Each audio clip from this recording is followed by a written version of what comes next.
Hello students, कैसे हैं आप सभी लोग। तो स्वागत है आप सभी का एक बार फिर से आपके favourite YouTube channel class physics की विद पांचाल सर। तो आइए आज से स्टार्ट करते हैं हम आपका दूसरा वीडियो लेक्चर क्लास 12 फिजिक्स के लिए। लास्ट वीडियो लेक्चर में मैंने आप लोगों को यूनिट फर्स्ट का चैप्टर फर्स्ट पढ़ाया था, वैद्युत आवेश तथा क्षेत्र। उसमें कुछ टॉपिक मैंने कवर कराए थे। वैद्युत आवेश क्या होता है, बहुत जल्दी से हमने उसका इंट्रोडक्शन समझा था। ठीक है, स्थिर वैद्युतिकी क्या होती है, क्योंकि यूनिट फर्स्ट जो हमारी चल रही है, तो स्थिर वैद्युतिकी के बारे में मैंने आपको बताया था, आवेश के बारे में बताया था।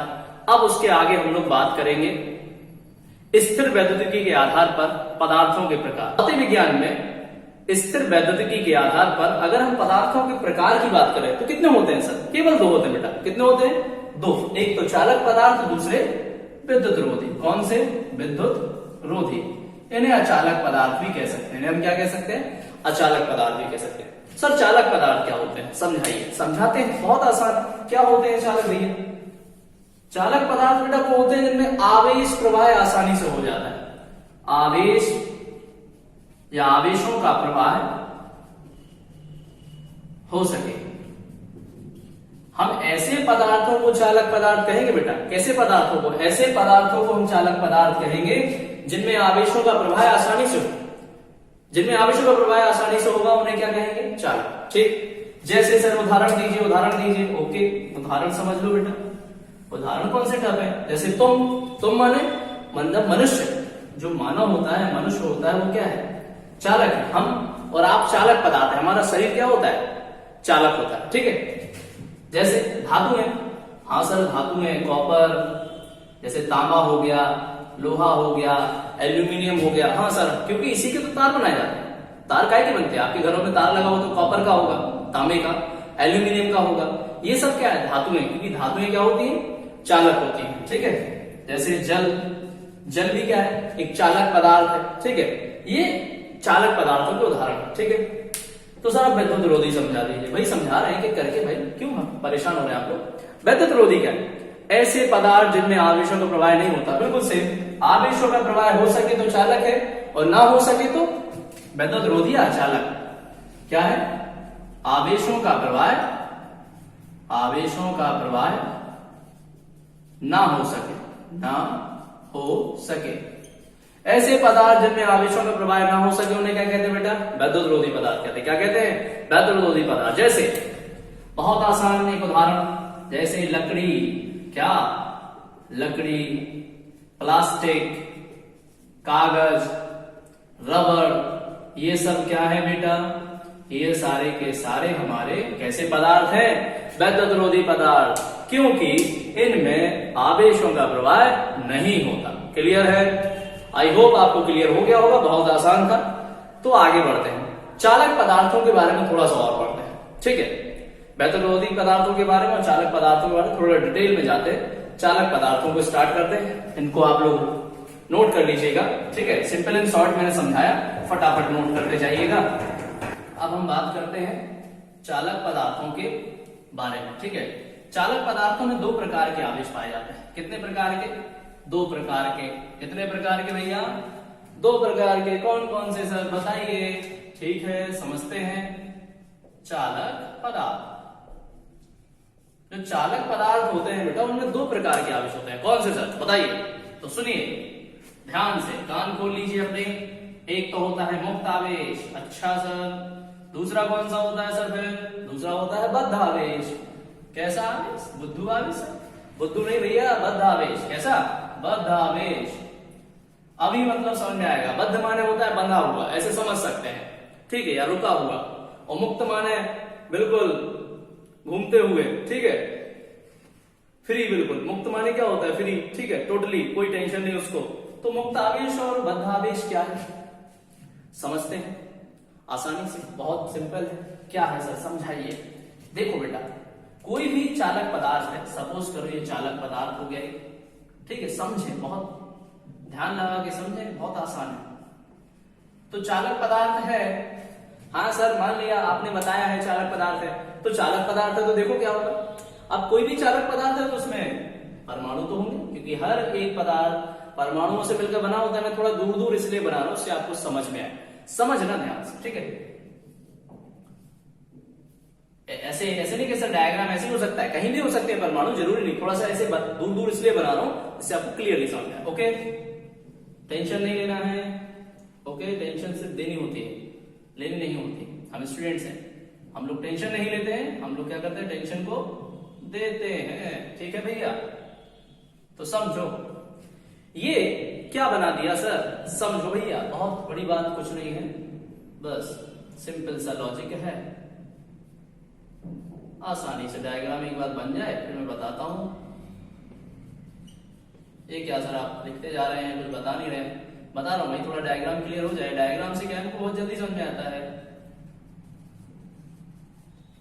ठीक है। अभी समझ में आने वाला है, फटाफट।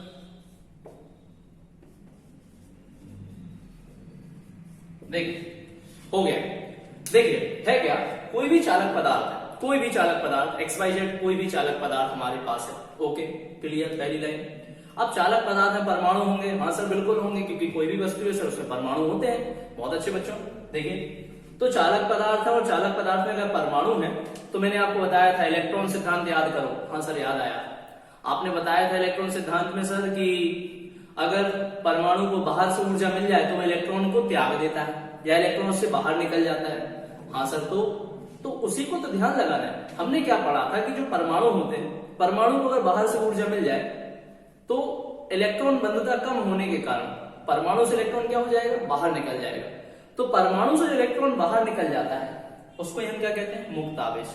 चालकों में मुक्त आवेश होता है। इलेक्ट्रॉन क्या होते हैं, गतिशील कण होते हैं। जितने भी चालक पदार्थ हैं उन सब में गतिशील कण होता है। वो गतिशील कण क्या होता है, इलेक्ट्रॉन, क्योंकि ये मुक्त रहता है, चारों तरफ क्या कर सकता है, गति कर सकता है, ठीक है। इसलिए इसको हम क्या कहते हैं बेटा, मुक्त आवेश। ठीक वैसे जैसे ही किसी भी परमाणु से आवेश, किसी परमाणु से इलेक्ट्रॉन निकलता है, क्या होता है, किसी परमाणु से जैसे ही इलेक्ट्रॉन निकलेगा, सपोज करो एक परमाणु है, अभी यहां से इलेक्ट्रॉन नहीं निकला, जैसे ही बेटा एक इलेक्ट्रॉन यहां से निकलेगा, ये सपोज करो इलेक्ट्रॉन निकल गया, जो इलेक्ट्रॉन निकलेगा तो इस परमाणु पर क्या आ जाएगा, धन आवेश आ जाएगा, ठीक है। क्योंकि इलेक्ट्रॉन निकलेगा तो इसका इलेक्ट्रॉन की कमी हो जाएगी। इलेक्ट्रॉन की अगर कमी होती है तो परमाणु कैसा हो जाता है, धन आवेश है। तो इसको हम बद्ध आवेश कहते हैं, क्योंकि परमाणु पर जो धन आवेश होता है वो क्या होता है, एक जगह पर स्थिर होता है, वो गति नहीं करता है। इलेक्ट्रॉन क्या होते हैं, ये गतिशील आवेश है। मुक्त आवेश कैसा होता है, गतिशील, ठीक। और जो आपका बेटा बद्ध आवेश होता है, ये क्या होता है, रुका हुआ। कैसा होता है, रुका हुआ। इसीलिए इसको हम क्या कहते हैं, बद्ध आवेश कहते हैं। क्लियर हुआ, ठीक। अब तो छोटे छोटे पॉइंट, ठीक है, उन पॉइंट के बारे में बात करते हैं। ये आप लोगों ने समझ लिया होगा, मैं इसको रब कर देता हूं। ओके, कुछ छोटे छोटे एक दो पॉइंट हैं इनके बारे में, उनको हम समझते हैं। ओके, तो हम बात करेंगे चालक से संबंधित कुछ इंपॉर्टेंट पॉइंट्स की, ठीक है। चालक से रिलेटेड कुछ इंपॉर्टेंट पॉइंट्स क्या है, ठीक है, उनको हम समझेंगे। सबसे पहला पॉइंट क्या है, चालक के भीतर, चालक के भीतर आवेश शून्य होता है। क्या होता है, आवेश शून्य होता है। इसका क्या मतलब है सर, इसका मतलब देखो बेटा, इसका मतलब बहुत आसान है कि चालक पदार्थ अगर कोई है और चालक पदार्थ पर अगर आपने आवेश दिया तो वो उसके भीतर नहीं जा सकता, वो केवल किस पर रहेगा, उस चालक की सतह पर। जैसे सपोज करो अगर मैंने पहले ये मार्कर जो मेरे हाथ में, इसको मैंने मान लिया कि एक चालक पदार्थ है और इसको हमने कोई आवेश दिया, क्या दिया, कोई आवेश, तो आवेश इसकी सतह पर रहेगा, अंदर नहीं होगा, ठीक है, सतह पर ही रहता है। किस पर रहता है, सतह पर। अंदर आवेश क्या होता है, शून्य होता है। ओके, दूसरा पॉइंट, अब देखें, अगर मान लीजिए कोई चालक पदार्थ है और किसी चालक पदार्थ पर अतिरिक्त आवेश है, कोई भी चालक वस्तु हो गई या चालक पदार्थ हो गया, सपोज करिए, और इस पर एक अतिरिक्त आवेश उपस्थित है, ठीक, ये, ठीक, अतिरिक्त आवेश इस पर क्या है, उपस्थित। ये क्या है आपका, अतिरिक्त आवेश, अतिरिक्त आवेश। कोई चालक वस्तु या चालक पदार्थ, उस पर अगर कोई अतिरिक्त आवेश होगा, ये हमने क्या मान लिया, चालक। तो किसी चालक पर अगर अतिरिक्त आवेश होता है बेटा, तो उसे भू से जोड़ देने पर, भू माने पृथ्वी से जोड़ देने पर, उसका भू संपर्कण कर देने पर जो अतिरिक्त आवेश होता है वो कहां चला जाता है, पृथ्वी में। जैसे देखें यहां पर, जैसे हम इसे भू संपर्कित कर देंगे, ठीक है, ये मैंने क्या कर लिया, भू संपर्कण ठीक है। तो जैसे ही इसे पृथ्वी से जोड़ देंगे तो जो अतिरिक्त आवेश होगा वो कहां चला जाएगा, पृथ्वी में। और यदि इस पर मान लो धनावेश होता है, क्या होता, धनावेश, ऐसे समझ लें, प्लस, ठीक। तो इस पर क्या है, अभी इस स्थिति में क्या था, आवेश की अधिकता थी, अतिरिक्त आवेश था। यहां पर आवेश क्या है, कम। तो इसको जैसे आप भूसंपर्कित करेंगे, ठीक है, तो जैसे आप इसको भूसंपर्कित करेंगे बेटा तो क्या होगा, जो अतिरिक्त आवेश यानी जो आवेश कम है, तो इसको अनावेशित करने के लिए, मतलब इसको उदासीन करने के लिए, इस चालक को उदासीन करने के लिए कुछ आवेश कहां से आ जाएगा, पृथ्वी से चालक में आ जाएगा और ये क्या हो जाएगा, उदासीन हो जाएगा। क्या हो जाएगा, उदासीन, ये उदासीन।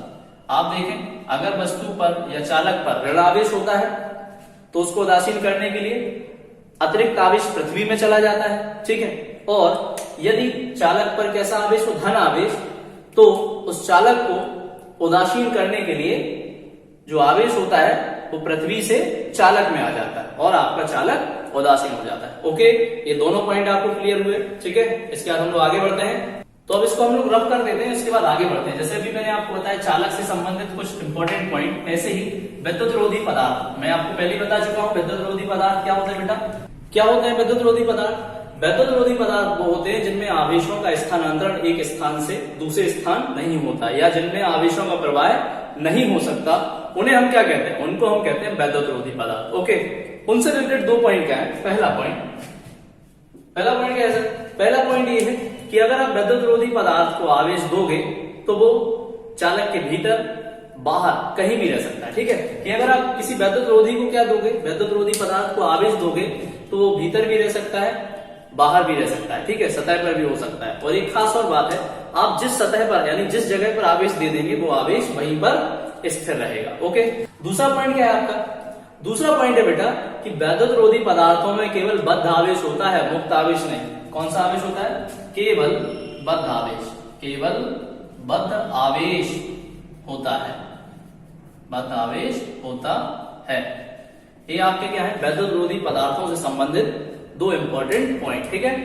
विद्युत रोधी पदार्थ को दिया गया आवेश सतह पर भी हो सकता है, सतह के अंदर भी हो सकता है, मतलब, ठीक है।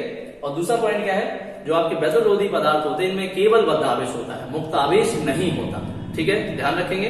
ओके, तो अब हम स्टार्ट करते हैं अपना नेक्स्ट टॉपिक। इसको मैं रब कर देता हूं। नेक्स्ट टॉपिक है हमारा आवेशन की विधियां, मतलब किसी वस्तु को हम किस प्रकार आवेशित कर सकते हैं, कितनी विधियों से आवेशित कर सकते हैं, ये हम लोग समझेंगे।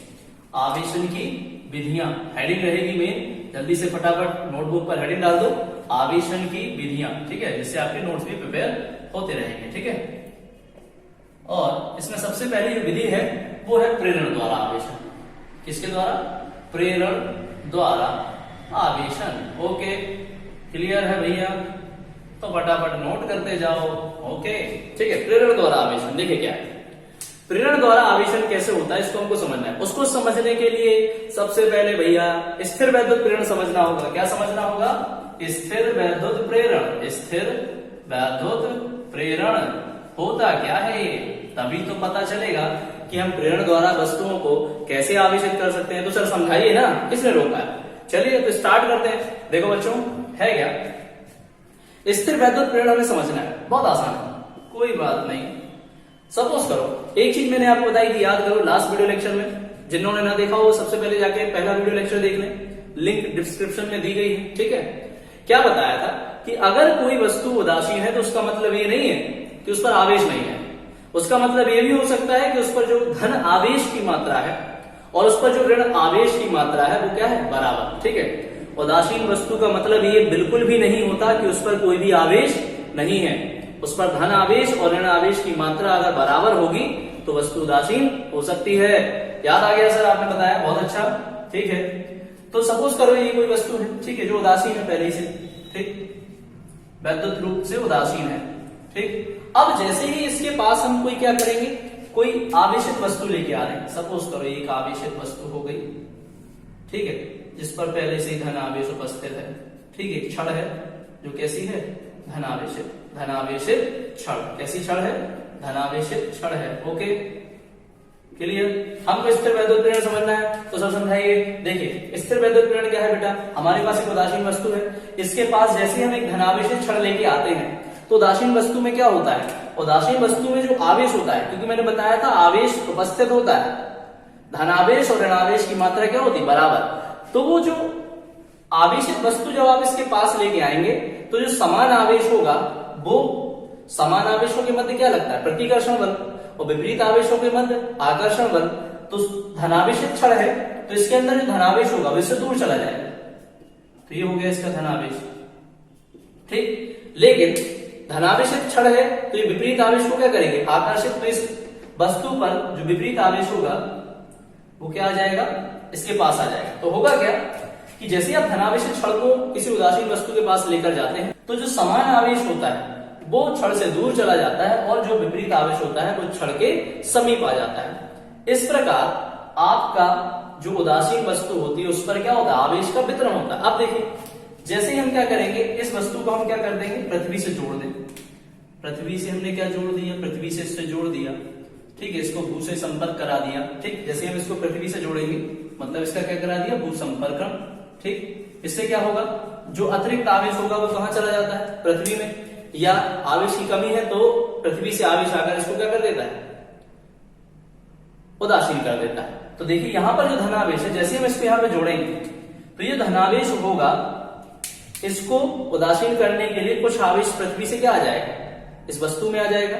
तो यहां पर क्या बचेगा, केवल ऋणावेश बचेगा। क्या बचेगा, ऋणावेश, ठीक। और जैसे ही अब चूंकि अभी यहां पर क्षण उपस्थित है, ठीक है, अभी क्षण यहां पर उपस्थित है, ठीक। और जैसे ही हम इस क्षण को हटा देंगे, इस क्षण को जैसे ही हम हटाएंगे, ठीक है, तो इस वस्तु पर जो आवेश होगा, आवेश का वितरण पूरे पदार्थ पर क्या हो जाएगा,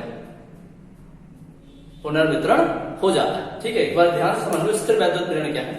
सबसे पहले हमारे पास क्या थी, उदासीन वस्तु थी और एक धनावेशित छड़। जैसे किसी उदासीन वस्तु के पास हम धनावेशित छड़ लेकर आते हैं बेटा, तो उस उदासीन वस्तु में जो आवेश होता है, धन आवेश और ऋण आवेश, वो क्या होता है, पुनर्वितरित होता है।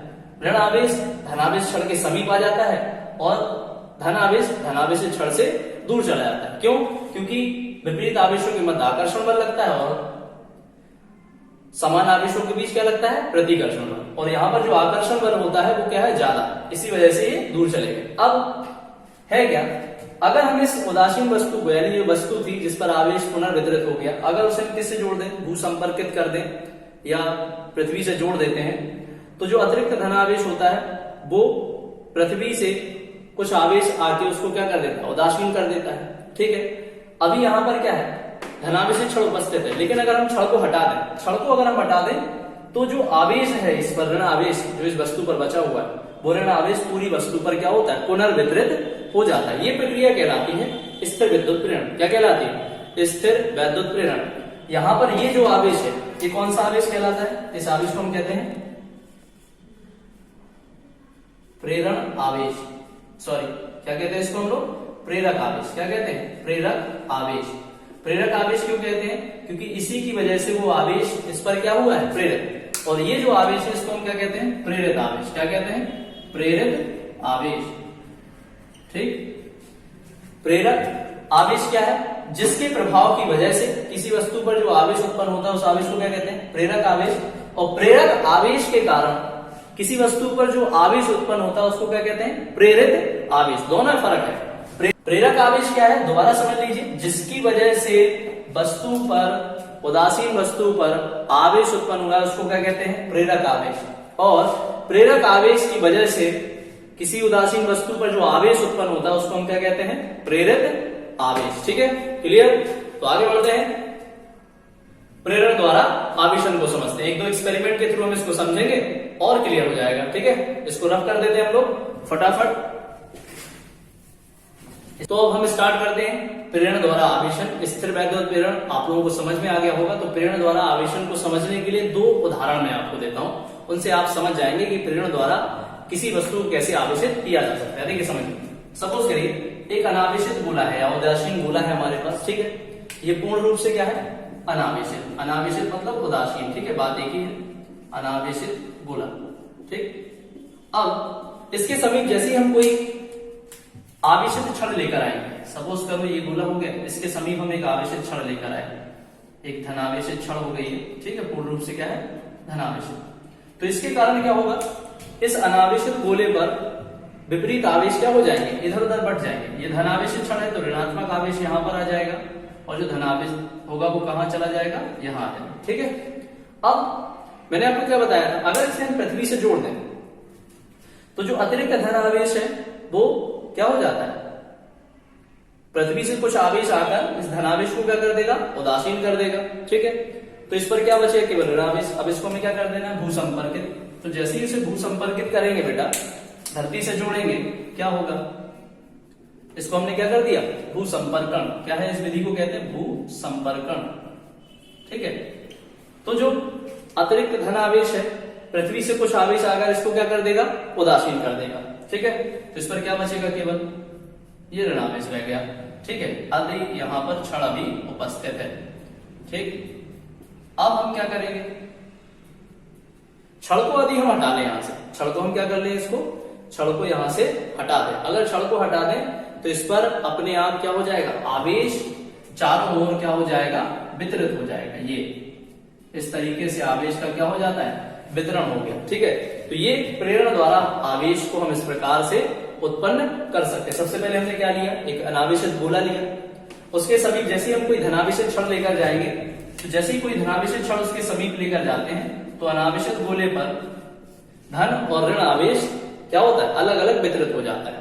ऋण आवेश धनावेश के पास आ जाएगा क्योंकि आकर्षण बल लगता है इनके मध्य, और धन और धन के बीच क्या लगता है, प्रतिकर्षण बल, तो ये दूसरे तरफ चला जाएगा। ठीक, अब यदि इसको हम भू संपर्कित कर देते हैं, इस गोले को भू से जोड़ देते हैं, तो जो अतिरिक्त धनावेश होता है वो पृथ्वी से कुछ आवेश आकर उसको क्या कर देता है, उदासीन कर देता है। अब इस पर केवल ऋणावेश बचता है, क्योंकि यहाँ पर अभी धनावेश क्षण है इसीलिए वो इस पृष्ठ पर उपस्थित है।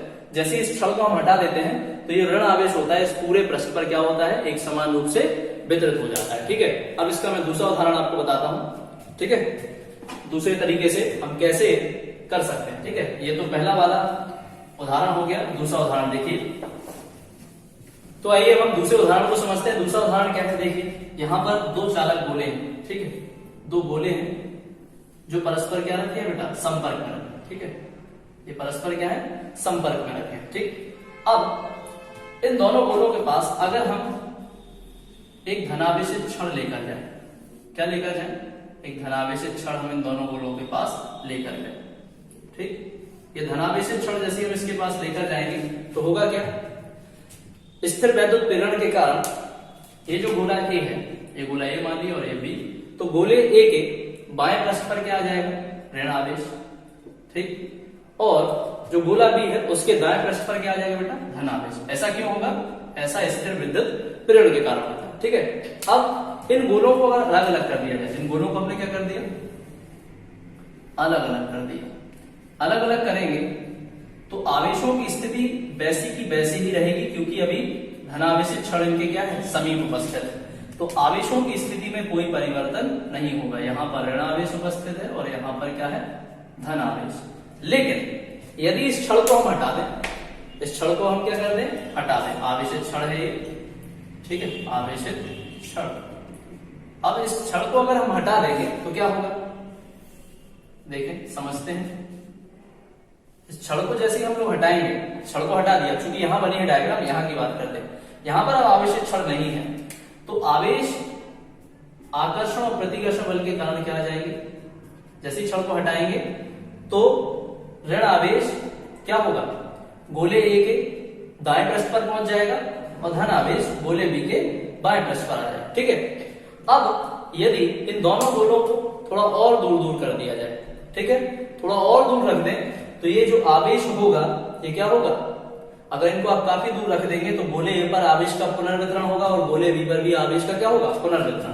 तो इनको अगर आप दूर दूर रख दें ऐसे इस प्रकार, तो गोले ए पर क्या आ जाएगा बेटा, गोले ए पर संपूर्ण तरीके से क्या आ जाएगा, ऋण आवेश, और गोले बी पर क्या आ जाएगा बेटा, धन आवेश। क्या आ जाएगा, धन आवेश। तो इस प्रकार से भी प्रेरण के द्वारा वस्तुओं को आवेशित किया जा सकता है। ओके, अब प्रेरण के अलावा आवेशन की दो विधियां और हैं, उनको भी हम लोग समझते हैं। ठीक है, घर्षण के द्वारा आवेशन और चालन के द्वारा आवेशन। तो फटाफट उनको स्टार्ट कर देते हैं। इसको मैं रफ कर देता हूं, इसको मिटा देते हैं हम लोग। तो आवेशन की विधियों में दूसरी हमारी विधि है घर्षण द्वारा आवेशन। किसके द्वारा, घर्षण द्वारा आवेशन, ठीक है, घर्षण द्वारा आवेशन कैसे होता है इसको समझते हैं। इसको नाम से ही हम लोग समझ सकते हैं, सिंपल है। घर्षण द्वारा आवेशन कैसे होगा? घर्षण द्वारा आवेशन समझने के लिए आप समझें कि हमें दो वस्तुओं को आपस में क्या करना पड़ेगा, रगड़ना पड़ेगा। जब हम दो वस्तुओं को बेटा आपस में रगड़ते हैं तो दोनों वस्तुओं को आपस में रगड़ने से एक वस्तु, जिस वस्तु की इलेक्ट्रॉन बंधुता क्या होगी, कम। इलेक्ट्रॉन बंधुता क्लास 11th केमिस्ट्री में आपने पढ़ा होगा, इलेक्ट्रॉन बंधुता जिस वस्तु की कम होगी उस वस्तु से इलेक्ट्रॉन निकल के दूसरी वस्तु पर चले जाएंगे, और इस विधि में दोनों ही वस्तुएं क्या हो जाती हैं, आवेशित हो जाती हैं। लेकिन एक वस्तु पर धन आवेश होगा और एक वस्तु पर ऋण आवेश, ये कंडीशन होती है। तो कैसे, सपोज करो दो वस्तुएं हैं, एक वस्तु ये हो गई और एक वस्तु ये हो गई, ठीक है, वस्तु ए और ये वस्तु बी। रगड़ने से पहले, ये रगड़ने से पहले की स्थिति है, रगड़ने से पहले दोनों वस्तुएं मान लो उदासीन है, ठीक है, रगड़ने से पहले दोनों वस्तुएं क्या है, अनावेशित है, कोई आवेश इन पर नहीं है। कैसी हैं ये वस्तुएं, अनावेशित, अनावेशित, दोनों वस्तुएं कैसी हैं, अनावेशित। लेकिन जैसे हम इन दोनों वस्तुओं को रगड़ते हैं, क्या करते हैं, रगड़ते हैं, तो रगड़ने के बाद क्या होगा, रगड़ने के बाद जिस वस्तु की इलेक्ट्रॉन बंधुता क्या होगी, जिस वस्तु की इलेक्ट्रॉन बंधुता कम होगी उस वस्तु से कुछ इलेक्ट्रॉन निकलकर दूसरी वस्तु पर चले जाएंगे। मान लिया वस्तु ए की इलेक्ट्रॉन बंधुता क्या है, कम, तो इससे कुछ इलेक्ट्रॉन निकलकर किस पर पहुंचेंगे, वस्तु बी पर, और दोनों ही वस्तुएं क्या हो जाएंगी, आवेशित। लेकिन एक पर धन आवेश होगा और एक पर ऋण आवेश। जिससे इलेक्ट्रॉन निकलेंगे उस पर क्या आएगा, धन आवेश, क्योंकि इलेक्ट्रॉनों की कमी है, और जिस पर पहुंचेंगे उस पर इलेक्ट्रॉनों की अधिकता हो जाएगी तो उस पर क्या आ जाएगा, ऋण आवेश। जैसे तो एक पर क्या आ जाता है, धन आवेश। मैंने ये माना है कि जो वस्तु ए है उससे इलेक्ट्रॉन क्या है, निकले हैं, इसकी इलेक्ट्रॉन बंधुता कम मान ली, और दूसरी वस्तु पर क्या आ जाएगा बेटा, दूसरी वस्तु पर आ जाएगा ऋण आवेश। क्या आएगा, ऋण आवेश, क्योंकि इस पर इलेक्ट्रॉनों की क्या हो गई, अधिक। तो रगड़ने के बाद दोनों वस्तुएं क्या हो जाएंगी, आवेशित। यहां पर एक पॉइंट ध्यान रखना, क्या पॉइंट है ध्यान रखना, ये जो घर्षण द्वारा हम वस्तुओं को आवेशित करते हैं तो केवल वैद्युत रोधी पदार्थों को आवेशित कर सकते हैं, चालक पदार्थों को नहीं, समझ रहे हैं, चालक पदार्थों को घर्षण द्वारा आवेशित नहीं किया जा सकता, केवल वैद्युत रोधी पदार्थ। किसके लिए, केवल वैद्युत रोधी पदार्थों के लिए ही उपयोग होती है। वैद्युत रोधी पदार्थों को आप घर्षण द्वारा आवेशित कर सकते हो, चालक पदार्थों को नहीं कर सकते। क्लियर हो गया ये पॉइंट, ठीक है। ये घर्षण द्वारा आवेशन कंप्लीट हो गया। अब हम बात करते हैं तीसरी विधि की, चालन के द्वारा आवेशन, ठीक है, ध्यान रखना। तीसरी विधि को हम स्टार्ट कर रहे हैं। तीसरी विधि क्या है बेटा, चालन द्वारा आवेशन, चालन द्वारा आवेशन, ठीक है। यहां पे भी एक इंपॉर्टेंट पॉइंट है ध्यान रखने वाला है, वो क्या है, जैसे मैंने आपको बताया था घर्षण द्वारा केवल वैद्युत रोधी पदार्थों को आवेशित किया जा सकता है, उसी प्रकार चालन के द्वारा हम किसको आवेशित कर सकते हैं, केवल और केवल चालक पदार्थ। इसको केवल चालक पदार्थों को, आपके जो चालक पदार्थ होते हैं केवल वही चालन द्वारा आवेशित हो सकते हैं। सपोज करें एक उदासीन गोला है, ये क्या हो गया, एक उदासीन गोला, उदासीन धातु का गोला, ठीक है। अब इसको हमको क्या करना है, इसको चालन विधि से हमें क्या करना है, आवेशित। तो इस गोले के समीप हम क्या करेंगे, एक क्षण लेकर आएंगे, धातु का गोला है, ठीक, और इसके समीप हम एक आवेशित क्षण क्या करा देते हैं, संपर्क में कर देते हैं, एक धन आवेशित क्षण है, ठीक, इसको इससे हमने क्या करा दिया, संपर्क करा दिया। तो कुछ आवेश क्या होगा इस धनावेशित क्षण से, क्योंकि ये संपर्क में है दोनों, तो कुछ आवेश धनावेशित क्षण के, धनावेशित क्षण से तुरंत इस गोले पर क्या हो जाता है, पहुंच जाता है, इस गोले पर पहुंचकर फैल जाता है, तुरंत फैल जाएगा, ठीक है।